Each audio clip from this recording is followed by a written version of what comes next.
capítulos en tu casa, porque yo voy a saltarme algunas cosas que igual y tú puedes luego revisar en casa, y créeme, el Señor te va a hablar mucho. Y es que vamos a ver hoy al rey Ezequías. El rey Ezequías, que fue un rey bueno. El sermón se llama Una fe en proceso. Una fe en proceso. Veremos a uno de los reyes buenos, de los pocos, que curiosamente es hijo de uno de los reyes más malos que vamos a encontrar, lo cual te hago este bonito recordatorio de que en la Biblia y en la vida hay hijos buenos de padres malos y hay hijos malos de padres buenos, ¿sí? Y eso puede ser advertencia o puede ser esperanza para ti. Pero vamos a ver a Ezequías, una fe en proceso. No vamos a leer al inicio porque vamos a leer mucho en todo el sermón. Pero les invito a ponerse de pie para que oremos al Señor nuestro Dios, porque solamente Él es el único que puede producir efectos duraderos y cambios profundos a través de su palabra, ¿sí? Oramos. Señor, gracias por tu palabra, Padre, porque podemos venir, abrirla, estudiar, aprender, Padre, escuchar tu voz en ella, Padre. Creo que hoy tienes mucho que decirnos. Tienes mucho potencial aquí en estas letras, en estas palabras, Señor, para exaltarte en medio de nosotros, para producir cambios. Te pido, Padre, entonces que hagas una obra poderosa en este sermón, que cambies, transformes vidas, traigas advertencia, traigas esperanza también, Señor, traigas ánimo, Señor, que nuestra fe aumente, Padre, después de lo que vamos a escuchar hoy. Te lo pido en el nombre de Jesús.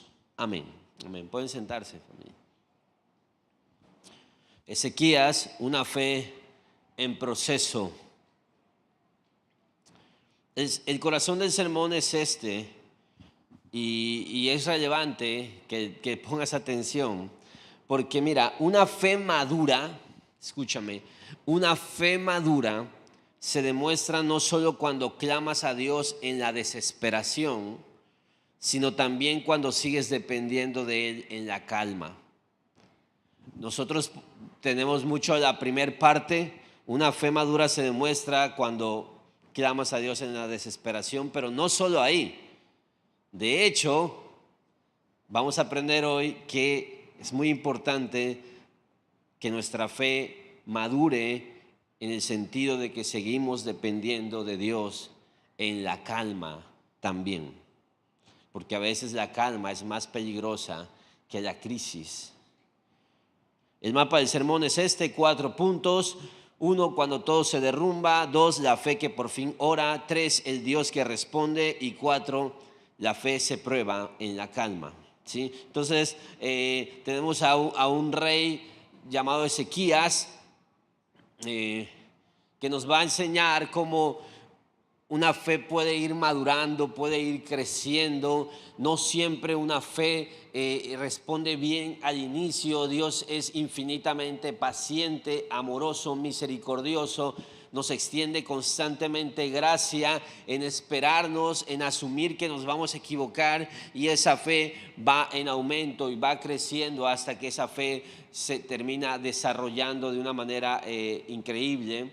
Y eso lo vamos a ver en Ezequías, pero también vamos a ver cómo nuestros corazones pueden llenarse de orgullo y finalmente, cuando todo está bien, apartarse del Señor. Así que vamos a entrar aquí con este rey llamado Ezequías en el punto 1, cuando todo se derrumba.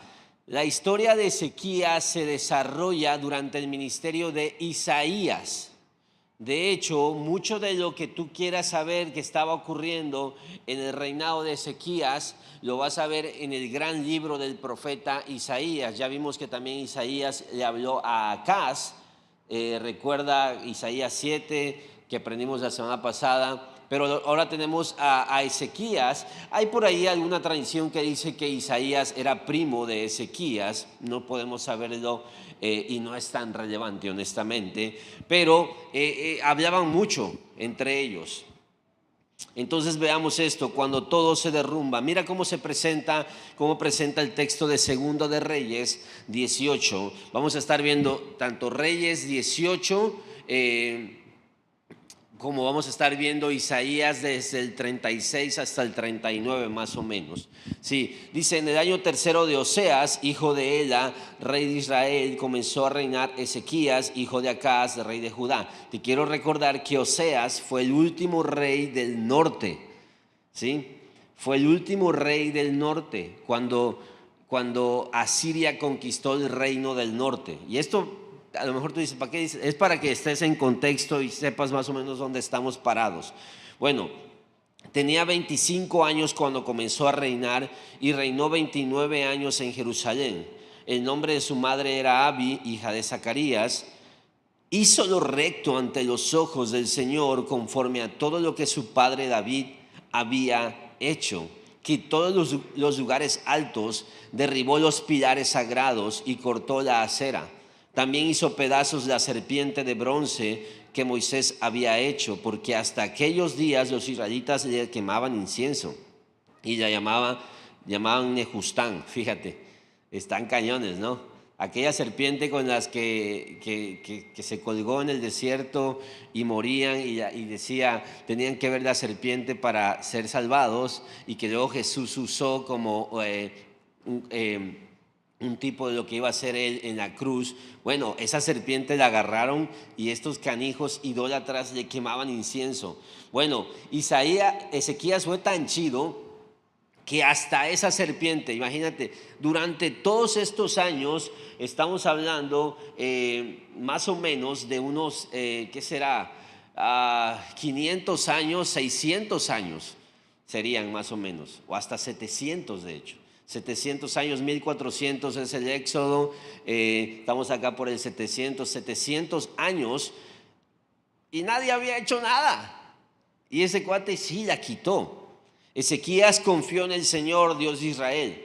Después de él no hubo ninguno como él entre todos los reyes de Judá, ni entre los que fueron antes de él. ¡Wow! O sea, eso es como, ya era hora, ¿no? Ya era hora de que algo bueno ocurriera, de que hubiera un buen... es como los mexicanos cuando sale un buen jugador de fútbol mexicano, ¿no? Es como decimos, uff, por fin nació uno que juega bien al fútbol. Y es así como, o sea, pensé que nunca iba a volver a leer esto en los Reyes. Un tipazo de Ezequías. ¿Por qué? ¿Por qué no hubo otro como él después de esto ya? Porque se apegó al Señor, no se apartó de él, sino que guardó los mandamientos que el Señor había ordenado a Moisés. El Señor estaba con él, a donde quiera que iba prosperaba.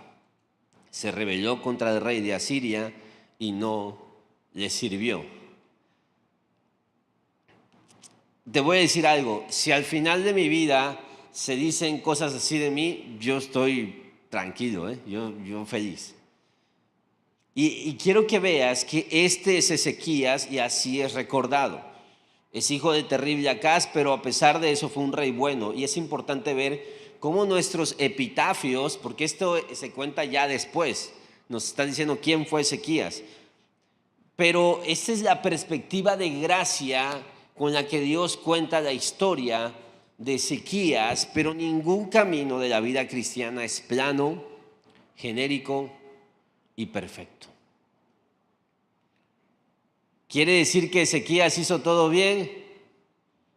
No, quiere decir que al final, en el resumen de la vida de Ezequías, Dios puede decir, fue un buen rey. Y eso creo que nos dice mucho acerca de cómo ve Dios nuestras vidas. Me encanta pensar en eso. Dios podría detenerse al final a decir, no, pero mira, es que Adrián hizo esto, Adrián hizo lo otro, pero al final, si termino bien la carrera, Él va a decir, buen siervo fiel, en lo poco fuiste fiel, en lo mucho te pondré.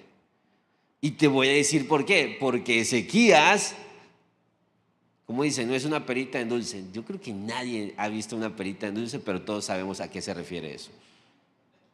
O sea, Ezequías no hizo bien todo. Mira, de hecho, mira cómo empieza Isaías 37:1. Dice, cuando el rey, perdóname, voy a estar equivocándome mucho diciendo Isaías y Ezequías, pero tú sabes que cuando digo Isaías, a veces voy a decir Ezequías y así. Tú ahí me sigues, ¿va? Si a lo mejor al final de mi vida van a decir, no, Adrián predicaba bien, pero estas cosas son reales, ¿sí? No sé decir Ezequías o Isaías. Cuando el rey Ezequías oyó esto, rasgó sus vestidos y se cubrió de cilicio y entró en la casa del Señor. Cuando oyó que Sennacherib, el rey de Asiria, iba a conquistarlos. Cuando leemos Isaías 37 parece que Ezequías corre directamente a Dios, ¿no? Pero el relato paralelo muestra que antes de orar intentó resolver la crisis por medios humanos. Tú escuchas esto y dices, wow, este cuate fue y oró al Señor después de recibir la amenaza. ¿Cuál era la amenaza? Era una amenaza severa. El ejército de Asiria era tan poderoso que ellos se jactaban, se burlaban, nunca, ellos ni siquiera tenían una estrategia clara. Iban y arrasaban y destruían, y si alguien se quería oponer a ellos, se morían de la risa. Jugaban con los enemigos.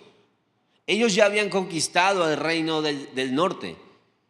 10 años después van al reino del sur, a Judá, aquí. Esto es lo que estamos viendo. Con el reino del norte arrasaron.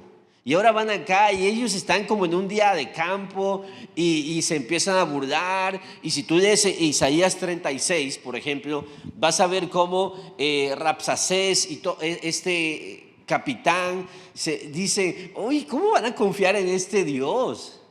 De hecho, le van a decir, oye, no digas esto porque la gente te está escuchando. Le dice la gente de Ezequías, es decir, habla conmigo directamente, te va a escuchar el pueblo. Y mira lo que dice, ¿sabes? Y literal así lo dice. ¿Cómo no me van a escuchar estos pobres que están aquí defendiendo? Y esta es la gente que va a terminar comiéndose su excremento y bebiéndose su orín. Porque era lo que ocurría cuando sitiaban a estos lugares. O sea, ellos están, esa amenaza era terrible, era terrorífica. Y entonces dice que cuando el rey Ezequías oyó esto, rasgó sus vestidos, se cubrió de cilicio y entró en la casa del Señor. Esa es la foto que se publica en Instagram. Pero antes de eso hay una historia de falta de fe. Porque mira, primero Ezequías buscó apoyo político en Egipto.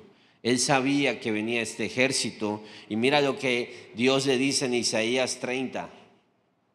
Ay de los hijos rebeldes, declara el Señor, que ejecutan planes pero no los míos. Y hacen alianza, pero no según mi espíritu. Escucha esto, porque esto no es nada más para Ezequías.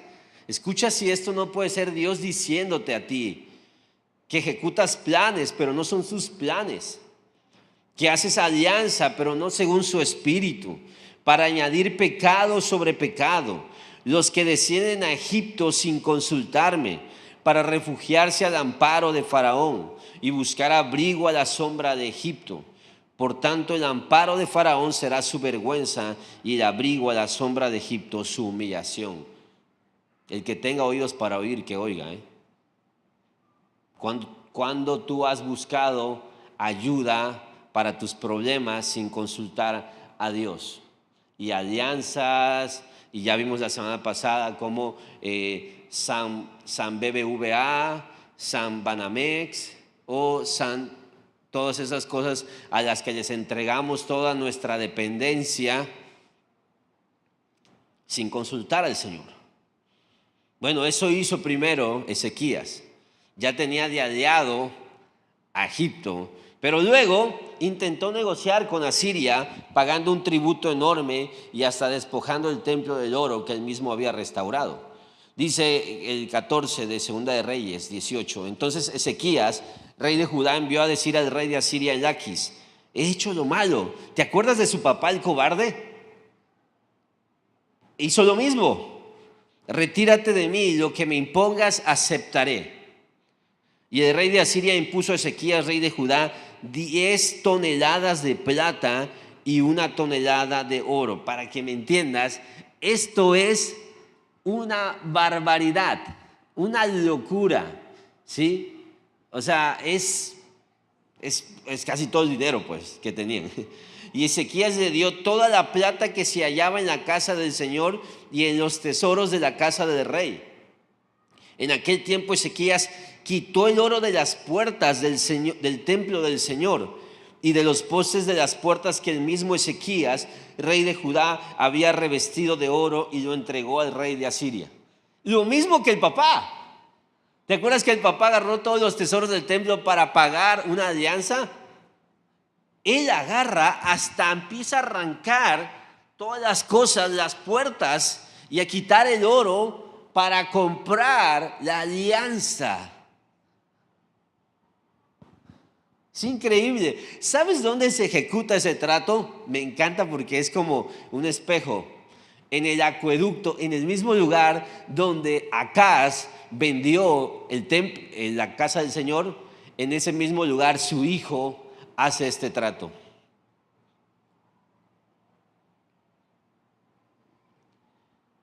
Y tú dices: oye, pues no, que Ezequías era chido.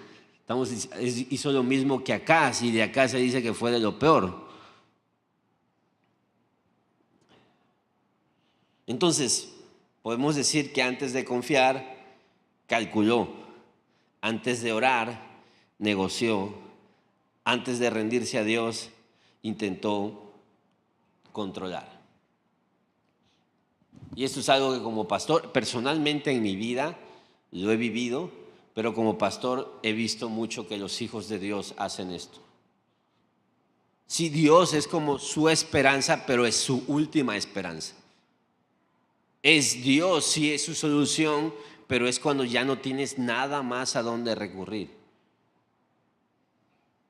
Los hijos de Dios tenemos una espantosa y asquerosa costumbre de dejar a Dios como la última opción. Antes lo intento todo yo, ya cuando fracaso, entonces sí lo busco. ¿Y tú sabes el desprecio que eso significa? El menosprecio que eso anuncia hacia Dios.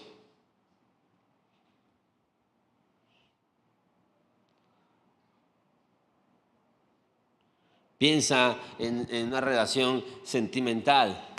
¿Qué significaría eso?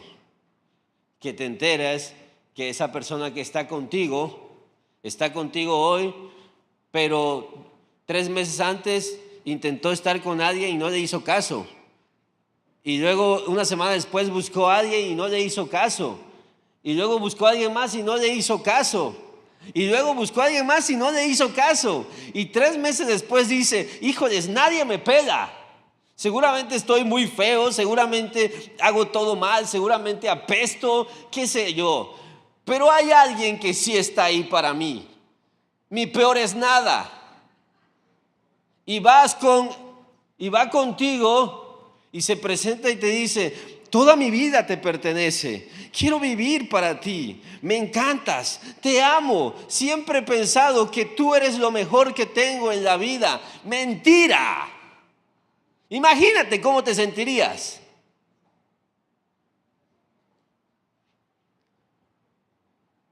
Esto es Ezequías.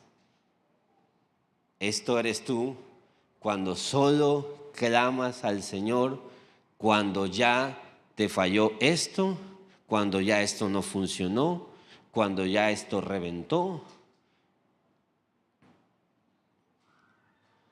¿A poco no es tristísimo? ¿A poco no es vergonzoso que actuemos de esa manera? Ahora, Dios permitió que todo eso fallara, no para destruirlo, sino para llevarlo al punto donde ya no quedara nada que ofrecer más que fe. Y me encanta porque cuánta gracia hay en mi Señor, ¿sabes? Cuánta gracia hay en mi Señor. Él sabe esto. Él sabe que somos polvo. Asiria no cumplió el trato. Se dice en la historia, en las historias de Sennacherib, que Egipto perdió contra ellos. Egipto no pudo detener el ejército. Y nos cuenta el relato que Asiria se burló de Ezequías y su Dios. Eso lo vemos ahí, no me voy a meter a esas partes, pero se empiezan a carcajear, o sea, los traicionan y dicen, si ya sabíamos que tú habías hecho trato con Egipto, y empiezan a burlarse de Dios. No que Dios te iba a ayudar, no que Dios te iba a echar la mano, le empiezan a decir. Ya había dado todo el dinero.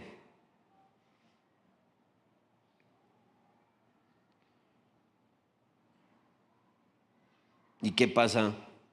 Que Ezequías reconoce, y llegamos al texto que te leí, donde dice que después de todo esto rasgó sus vestiduras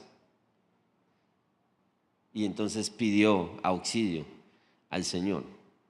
Y no lo tengo aquí,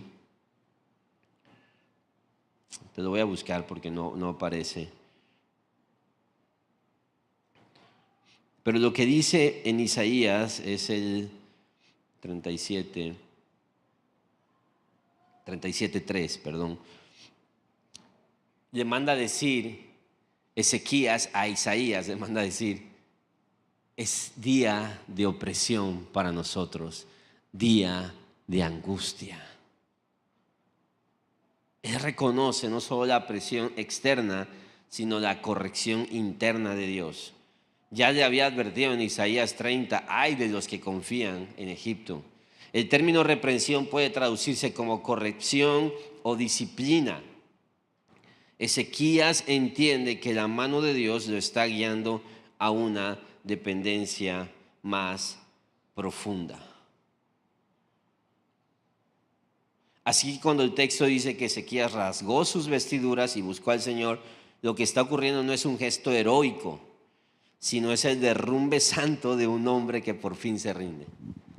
Y ruego al Señor de verdad, porque ya he estado ahí, ruego al Señor que seas quebrantado, humillado, aplastado por la realidad de alguien que ha tratado de hacer las cosas sin Dios y ahí humillado, quebrantado, entonces vayas a Dios y llegues a este punto, a la fe que por fin ora. Después de intentar con Egipto, después de intentar comprar alianzas, Ezequías se da cuenta que se equivocó, que nada de eso lo está sacando de su aprieto, de su dificultad. Y entonces manda a hablar a Isaías. Isaías le dice, no tengas miedo. No tengas miedo, le dice. Pero Sennacherib manda mensajeros con una carta que decía esto. Mira la carta que manda Sennacherib. Así dirán Ezequías, rey de Judá, no te engañe tu Dios en quien tú confías. Mira la carta. Mira, o sea, Sennacherib es uno de los villanos más así chidos de la Biblia. Sí, es un buen villano. No es un cobarde, no es un pusilánime. Es alguien que tú, es malo, malote pues. Es alguien que tú dices, o sea, te respeto porque para hacer el trabajo del diablo lo haces muy bien. No eres un cobarde, no eres un como Acab con Jezabel, que tú dices, ese cuate no merece mi respeto. Aquí le pusimos la canción de Leo Dan, de la niña. O sea, Sennacherib no. Sennacherib está cañón y quieres que pierda. Así dirán Ezequías, no te engañe tu Dios en quien tú confías, diciendo, Jerusalén no será entregado en manos del rey de Asiria. Y le dice, ¿tú has oído lo que los reyes de Asiria han hecho a todas las naciones, destruyéndolas por completo? ¿Y serás tú librado? ¿Acaso los libraron los dioses de las naciones que mis padres destruyeron? Es decir, Gozán, Harán, Resef y a los hijos de Edén que estaban en Telasar. Todos estos también le rogaron a sus dioses. ¿Y dónde están? Perdieron. ¿Dónde están el rey de Hamat, el rey de Arfad, el rey de la ciudad de Sefarbaín, de Ena y de Iba? Muertos. Su Dios no les ayudó. Este es el mensaje. Mira, toda la gente había escuchado burlas constantes y amenazas. Es lo que les decía. El Rabsacés dijo, ¿acaso me ha enviado mi Señor para hablar estas palabras solo a tu Señor y a ti? Y no a los hombres que están sentados en la muralla, condenados a comer sus propios excrementos y a beber su propia orina con ustedes. Mira lo que decían. El Rabsacés se puso en pie, gritó a gran voz en la lengua de Judá: escuchen las palabras del gran rey, el rey de Asiria. Así dice el rey: que no los engañe Ezequías, porque él no los podrá librar. Que tampoco Ezequías los haga confiar en el Señor, diciendo: ciertamente el Señor nos librará, y esta ciudad no será entregada en manos del rey de Asiria. O sea, estos cuates están enterados. Saben que ahí está Isaías. Saben que las esperanzas, en lo que se sostienen las esperanzas de Ezequías, es en que Dios los libre. Y ellos dicen que no los engañen. Esto es ateísmo funcional, básicamente. Es ateísmo funcional. Es cuando te parece absurdo o ridículo que consideres que la intervención de Dios pueda hacer alguna diferencia en la forma en que tú vayas a operar en alguna situación. En este caso es algo directamente es una lucha política, es algo directamente contra el rey de Asiria. Y le están diciendo, o sea, ¿qué tiene que ver Dios aquí? Y me encanta porque ese es el escenario perfecto para que Dios humille a esta gente. Veía yo en la semana, y de verdad, y al principio era así como qué tristeza, pero luego mi corazón, porque me acuerdo de mi Dios. Veía a esta señora, creo que es Dolores Padierna se llama, cómo se enojaba de que alguien estaba mencionando a Dios. Y al principio era así como, ¡ay, qué triste! Y luego decía, no sabe lo que está haciendo esa señora. No saben con quién se están metiendo. Me da risa que luego toda la gente se colgaba políticamente del acto, ¿no? Pero Dios no necesita defensores. Dios se defiende solito. El ateísmo funcional es muy común a nivel político, pero también en nuestras vidas. Y es la clásica de tengo este problema y vamos a orar. Y tú dices, pues sí, pero vamos a resolverlo. Como menospreciando la oración. Cuando llevas prisa porque tienes que resolver la situación y llevas tanta prisa que orar te parece una pérdida de tiempo. Es lo mismo. Es lo mismo que está pasando aquí.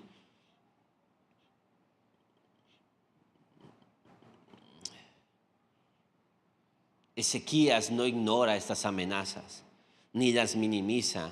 Las lleva al único lugar donde esas amenazas pierden poder: la presencia de Dios. Y me encanta el 14. Son de esos textos que le pide la carta a los mensajeros. Dice, entonces Ezequías tomó la carta de mano de los mensajeros y la leyó. La leyó, seguramente se aterró, seguramente tragó saliva. Se angustió, empezó a sentir el miedo acá. ¿Y sabes qué hizo? Después subió a la casa del Señor, abre la carta y la extiende delante del Señor. Léela tú, Dios. Esto es lo que me quita el sueño. Léelo. El texto dice que la extendió. En hebreo es un verbo que significa desplegar completamente. Es como que se tomó el tiempo, no nada más la dejó así, como un acto simbólico. Se tomó el tiempo porque esto venía en rollo, pues de doblarlo para que quedara bien extendida. Y la puso. Y casi yo me imagino perfectamente el escenario así de, vamos a hacer esto. Ahí está Dios. Es lo que me mandan a decir. Ese gesto tiene un peso espiritual inmenso. Ezequías literalmente expone su miedo ante Dios.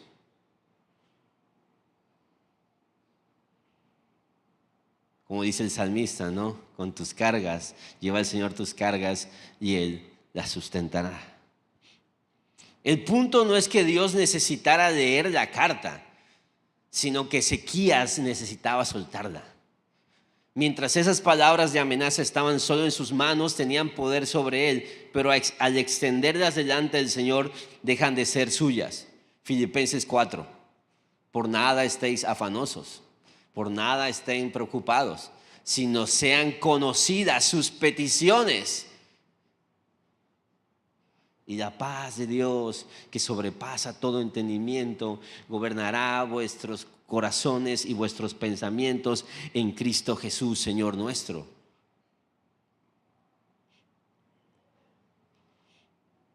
Me encanta esa escena. Es como decir, Dios, aquí está mi matrimonio. Yo pensé que trayendo este ramo de rosas y escribiendo esta carta, las cosas iban a mejorar. Ya tuvimos esta salida, ya fuimos a esta terapia, ya leímos esto, ya intentamos esto. Dios, mejor, ahí está. Ahí está la situación de mi hijo, Dios. Ya busqué por todos mis medios. Tú lo conoces. Escribe su nombre, una foto de él. Es mi hijo. Ahí está, Señor. Mi empresa te lleva los números. Todo rojea, ¿no? Ahí está, Señor. Tu deuda, Señor, solo la hice más grande. Pagué 2 años enteros y ahora debo mucho más. Pensé en eso, Señor, esta inversión que hice, me cuentearon, me creí el cuento. Tráele al Señor tu caso. ¿Por qué te lo quedas tú? ¿No te has dado cuenta? Y a lo mejor no, y todavía te vas a dar cuenta, pero espero que te des cuenta ya que tú no puedes. Que hay cosas que hay que extenderlas delante de Dios, encargárselas a Él. Ahora, Ezequías no hace esto como su primer reflejo. Esa es una esperanza para ti que intentaste muchas cosas antes. No lo hace como su primer reflejo. Pues ya es la opción que le queda, Dios derrumbó todas sus demás alternativas. Dios lo quebró en esto, lo quebró en aquello. Y yo te podría decir, hubiera sido mejor, Ezequías, que antes de pedir ese quinto préstamo, en el primero hubieras hecho lo que ahorita estás haciendo. Claro, lo hubieras hecho así. Que hace 10 años hubieras tenido esa plática complicada que hasta ahorita hiciste. Claro, por supuesto que lo podrías haber hecho antes. Podrías haber confiado a Dios, a lo mejor no en la primera, pero en la segunda o en la tercera. No en la 20. ¿Desde cuándo debiste, desde el primer día que tuviste ese conflicto grueso en tu matrimonio, debiste ir a pedir consejo? No 5 años después, donde ya hay amarguras, donde ya hay más ira, donde hay más rencor, donde ya parece que todo está perdido. Pero querías hacerte el orgulloso. Querías pensar que tú podías. Sí, no te estoy diciendo que esto está bien. Te estoy diciendo esto. Entre más pronto te quebrantes, te humilles y digas, no puedo, Dios, ayúdame, mejor. Pero muchos de ustedes quizá necesitan reventarse, quedarse sin nada, intentarlo todo y fracasar para por fin voltear a ver a Dios. No es el mejor camino, pero es el camino de algunos y Dios siempre te está esperando ahí. Ezequías llegó ahí y entonces ora, y Ezequías oró al Señor y dijo, oh Señor de los ejércitos, Dios de Israel, que estás sobre los querubines, solo tú eres Dios de todos los reinos de la tierra.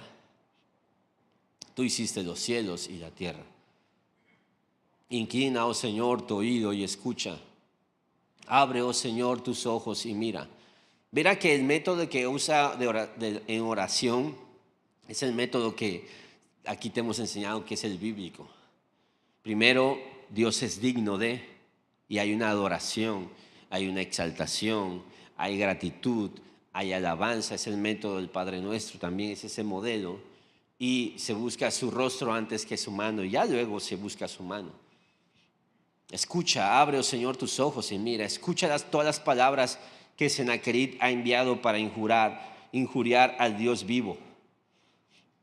En verdad, oh Señor, los reyes de Asiria han asolado todas las naciones y sus tierras, y han echado sus dioses al fuego, porque no eran dioses, sino obra de manos de hombre, de madera, de piedra. Por eso los han destruido. Y ahora, Señor Dios nuestro, líbranos de su mano, para que todos los reinos de la tierra sepan que solo tú, oh Señor, eres Dios. Wow. Señora oración se avienta Ezequías, ¿eh? Así se tiene que orar.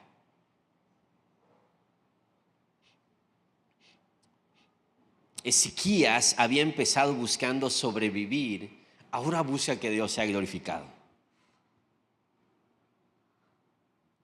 Su oración, una oración de una fe que no ha madurado, pero todos vamos a pasar por ahí porque es un proceso. Entonces no te estoy insultando ni menospreciando tu oración, pero estoy diciendo que ese es el paso, el punto básico, y luego debería madurar.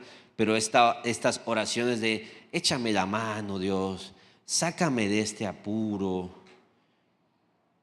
ayúdame con esto.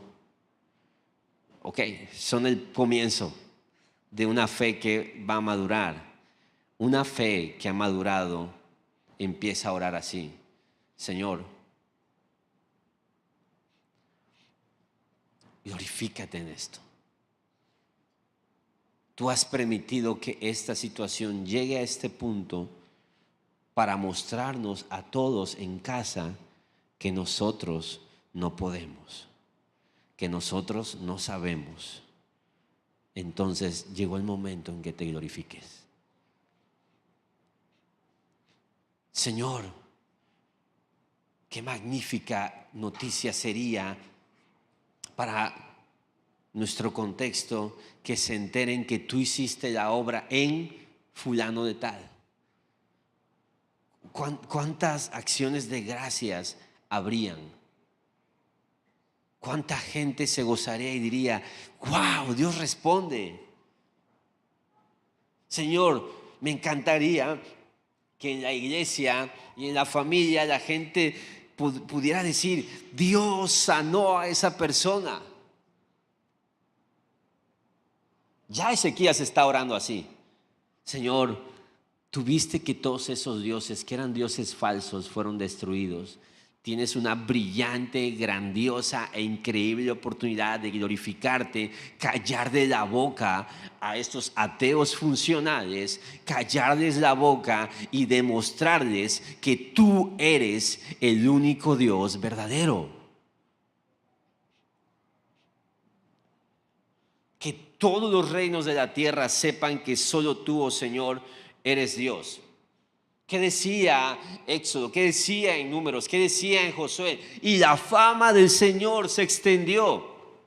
Dice, y el temor del Señor invadió todos los reinos de la tierra. Y la gloria del Señor se extendía.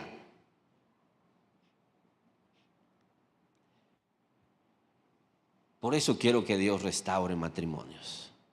Por eso quiero que Dios salve hijos que están perdidos. Por eso quiero que Dios sane enfermedades complicadas. Por eso quiero que Dios restaure economías rotas. Por eso quiero que Dios rescate familias para sí. Por eso quiero que Dios prospere, sea generoso, abra puertas para que la gente alabe al Señor. La fe que está en proceso no siempre ora primero, pero tarde o temprano Dios nos lleva a orar de verdad. Ezequías llegó al templo sin fuerza, sin recursos y sin orgullo ya. O sea, perdió todo. ¿Te das cuenta que ya no tenía ni billete? Y ahí descubrió que la oración no es la última opción, es el único lugar donde todo debería comenzar y terminar. Toda batalla, toda crisis, todo problema, lo más importante antes que ir a la farmacia, antes que googlear oportunidades, antes que ir a tal lugar, antes que echarle la llamada a esta persona, lo más importante, que el mundo se detenga. Doblo mis rodillas y clamo al Señor. Y si me da tiempo, hago lo demás.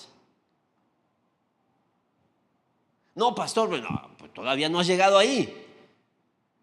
Todavía no has llegado ahí.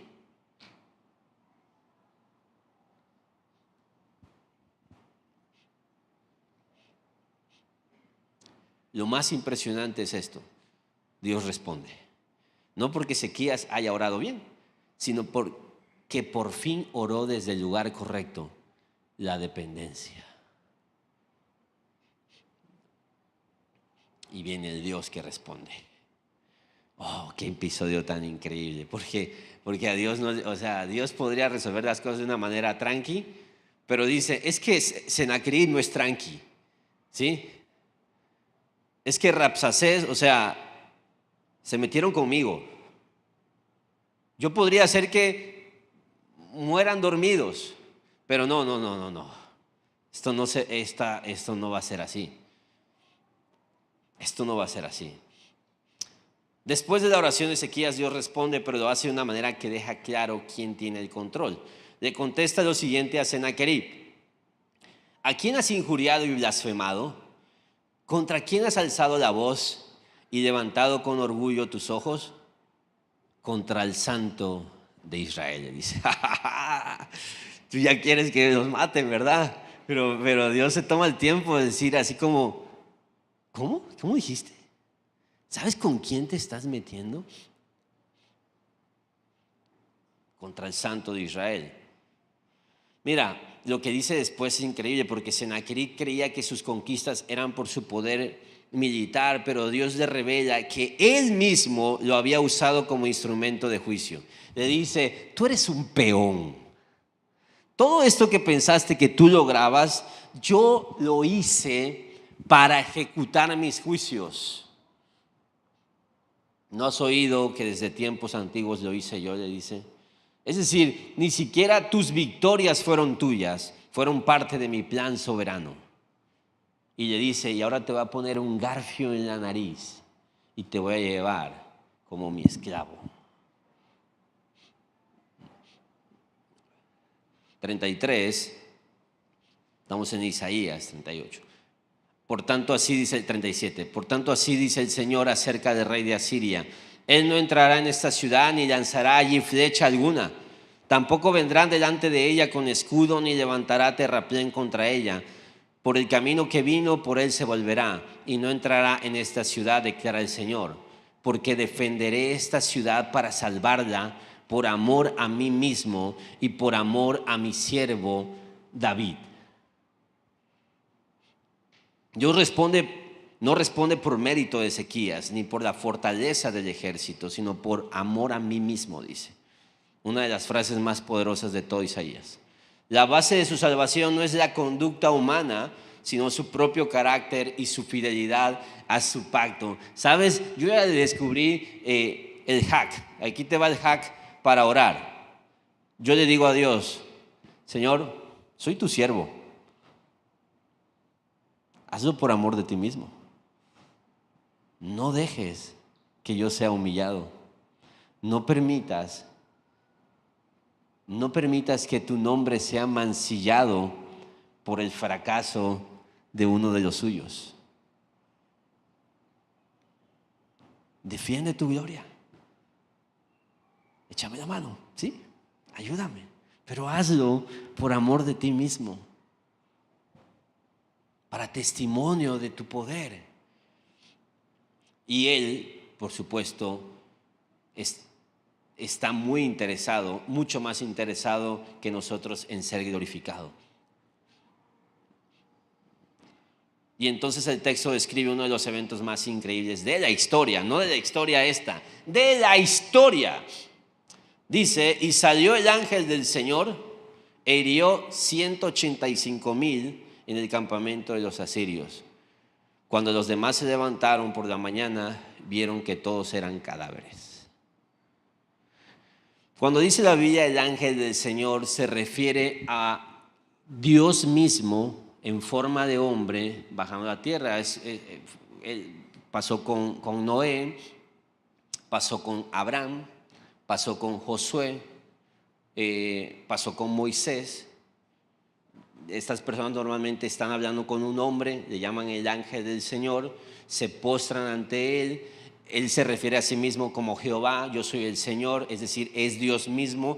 Pero Dios, escúchame, siempre que veas a Dios en forma de hombre en el Antiguo Testamento, es la segunda persona de la Trinidad, es el Hijo, es Jesucristo. Entonces, cuando tú ves que aparece el ángel de Jehová, es una preencarnación de Jesucristo. Y la mayoría de las veces no la mayoría, muchas veces lo vas a ver como soldado. En Josué aparece con una espada. Y aquí seguramente la traía también. ¿Y puedes imaginarte esa escena? No es Dios diciendo, voy a hacer que caigan las montañas. No es Dios diciendo, voy a abrir la tierra, que llueva fuego. Es Dios diciendo, lo voy a disfrutar como no tienes idea. Y Él mismo baja.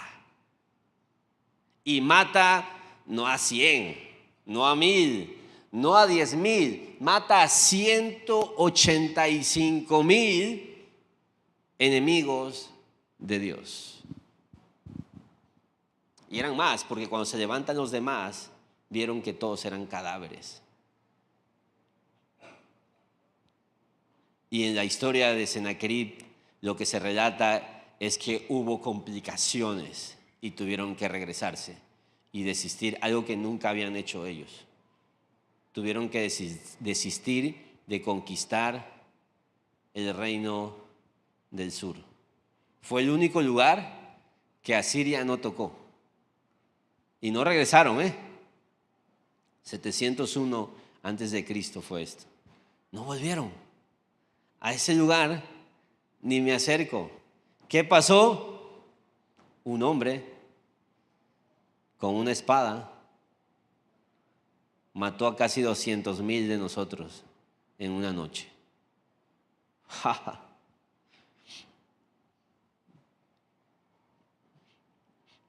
¿No quieres a este Dios en tu vida?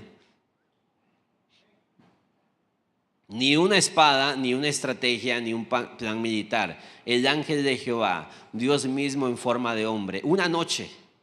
Y todo el poder del imperio más temido del mundo se derrumba. Así actúa Dios, sin pedir permiso, sin ayuda, sin ruido. Cuando Ezequías se rindió, Dios peleó. Así funcionan las cosas. Tú ya estás en otro canal, tú ya estás quebrado. A nosotros nos gusta como hacer todo show. Y Dios dice, ¿sabes qué? Quítate de la escena. No voy a compartir mi gloria. Entonces Sennacherib, rey de Asiria, partió y regresó a su tierra y habitó en Nínive. Y mientras él adoraba en la casa de su dios Nisroch, sus hijos Adramelech y Saresaer lo mataron a espada y huyeron a la tierra de Ararat, y su hijo Esar Adón reinó en su lugar. Te voy a decir, como unos 80 años después habría de terminar el reinado de Asiria y entraría a Babilonia. Te hago esta pregunta, ¿no sería mejor depender de este Dios que estar contra él? ¿No lo quieres así como en tu vida, como tu guardaespaldas personal? ¿De qué tamaño es tu problema? Son 185,000 asirios, ¿A poco es más grande tu problema? Lo veo complicado, Y si fuera más grande también lo resolvería. Si sigues luchando bajo tus medios, no solo eres tú el que tiene que vencer a Sennacherib, sino que eres tú quien tiene que pelear después contra Dios. Qué necia y tonta decisión es dar golpes contra el aguijón. Como le dijo Jesús a Pablo, ¿por qué das golpes contra el aguijón? Ríndete mejor. Ahora, quiero terminar y me encantaría terminar aquí. Pero no hay, no. Son esos finales que tú dices, ya que acabe aquí la película, acaba gloriosa, pues no.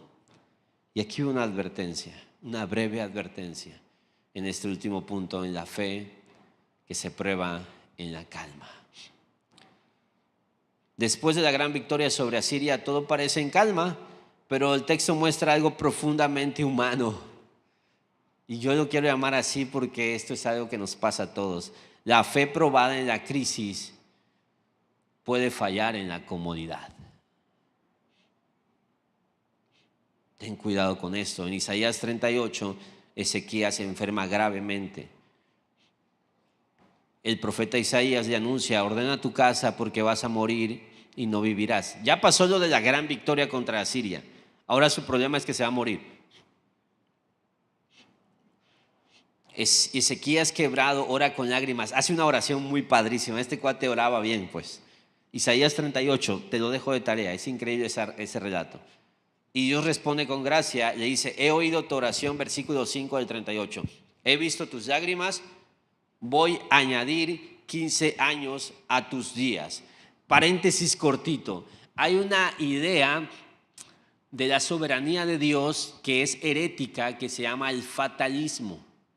El fatalismo indica que no importa nada de lo que tú hagas o dejes de hacer, total, lo que va a pasar, va a pasar.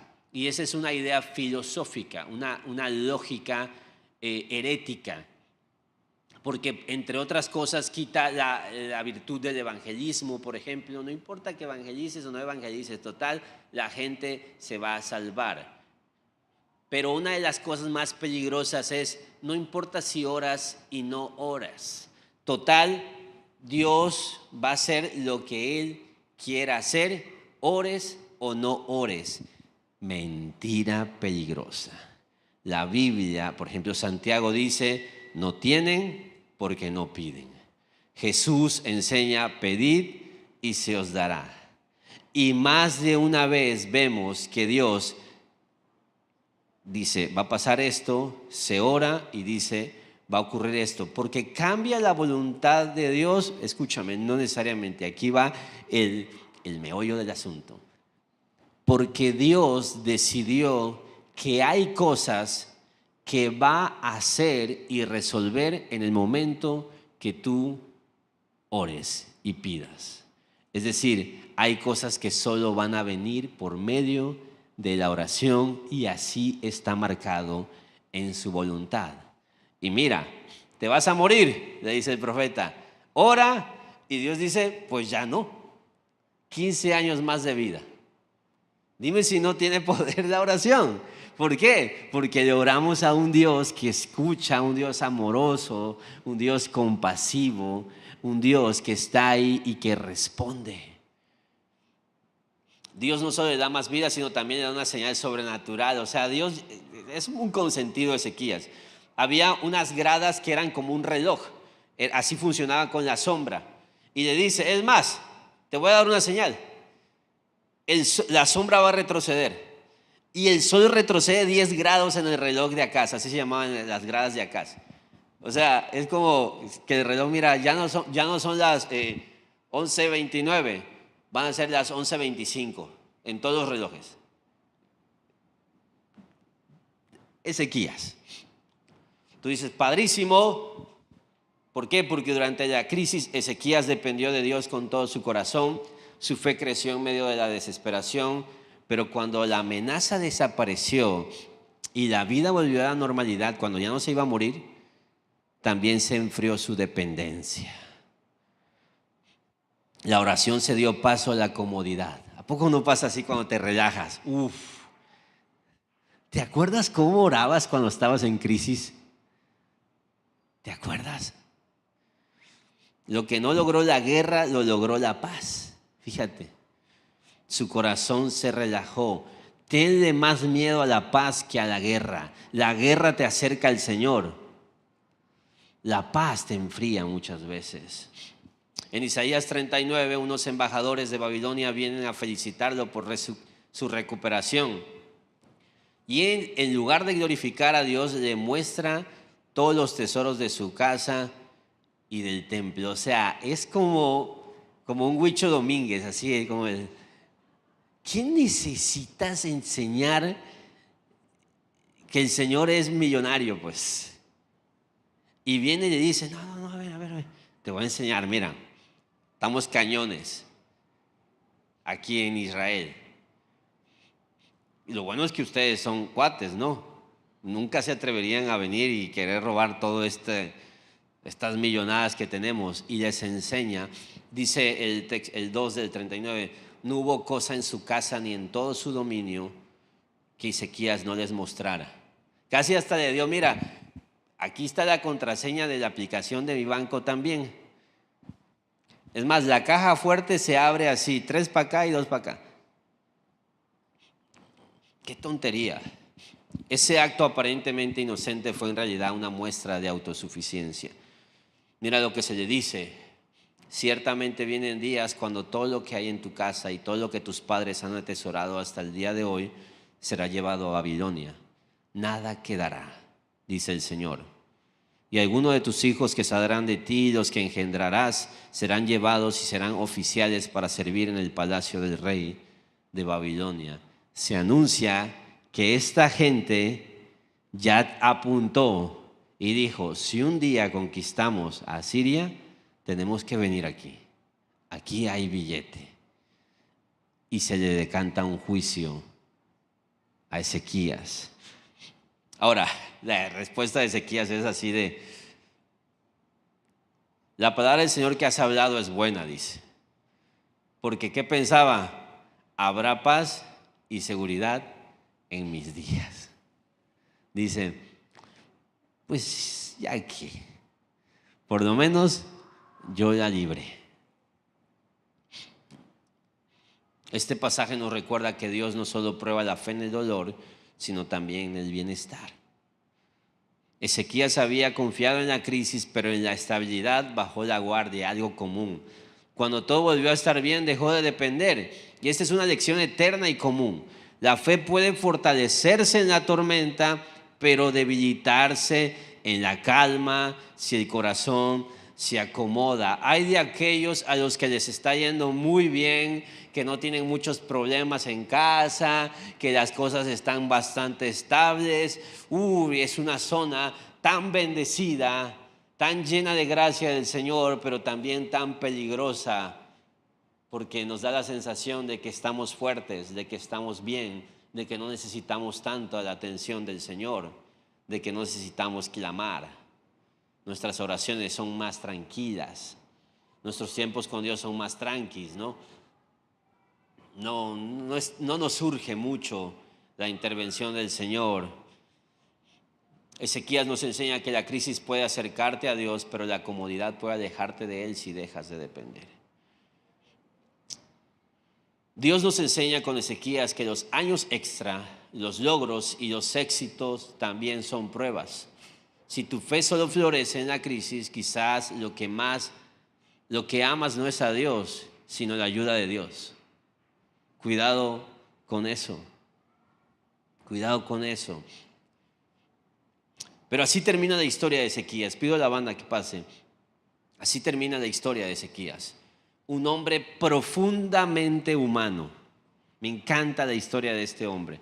Ya vimos que fue un hombre recordado por ser un buen rey.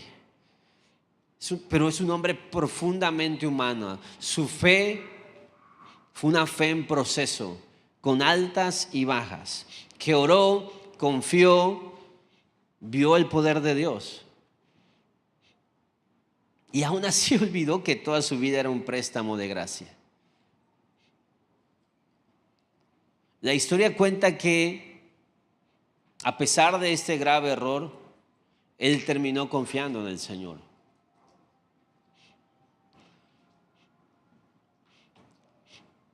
Pero quiero que recuerdes todo el camino. Confió en otras cosas, dependió de otras cosas, ya que reventó todo, acudió al Señor. El Señor respondió. Quédate con eso. Su historia nos prepara para mirar hacia el Rey verdadero que lo libró de su crisis.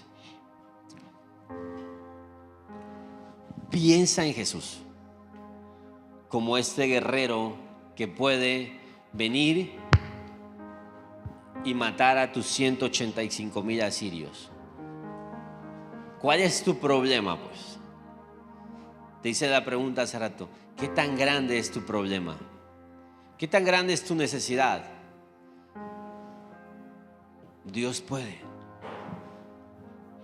Pero tienes que rendirte a Él. Tienes que dejar de confiar en otras cosas. Tienes que quebrantarte, humillarte, dejar de intentarlo por tus fuerzas. Tienes que pedir ayuda. Tienes que ser vulnerable, renunciar a tu capacidad, porque tu capacidad solo ha destruido todo. Y me encanta esto, que sí, que es tu opción 20, que funcionalmente has sido un ateo muchas veces, porque has actuado como si Dios no existiera en tu vida. Pero a pesar de eso, ¿qué hizo Dios cuando Ezequías oró? Respondió. ¿Sabes por qué? Porque se trata de su gloria.